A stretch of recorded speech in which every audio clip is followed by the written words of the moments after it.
Hey there, car enthusiasts and Lexus owners. If you're a proud owner of a Lexus GS and have seen that pesky tire pressure warning light pop up, don't worry. Today, we'll show you exactly how to reset the tire pressure monitoring system, or TPMS.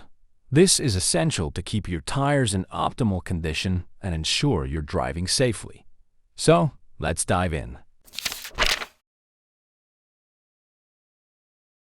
For the 2006 to 2016 model years, your Lexus GS was equipped with a TPMS reset button to reset the tire pressure light.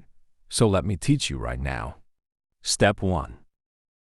Adjust the cold tire pressure in all 4 tires recommended on the tire placard. Step 2.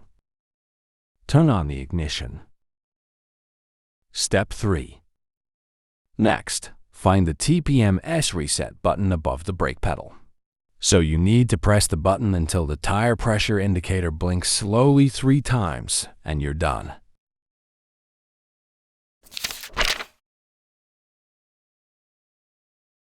Unlike the previous model year, on this newer model, you have to enter the system menu to reset the tire pressure light. So let's go see together how this task is done. Step 1. Stop the car and adjust the tire inflation pressure recommended on the tire placard.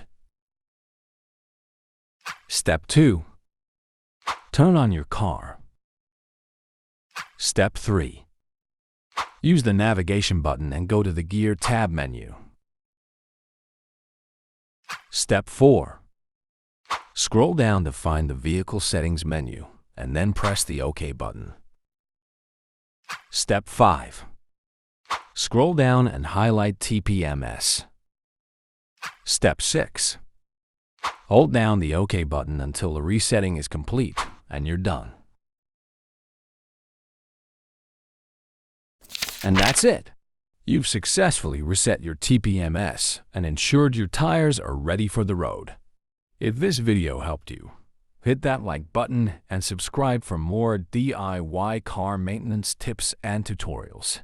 Anyway, thanks for watching and drive safe.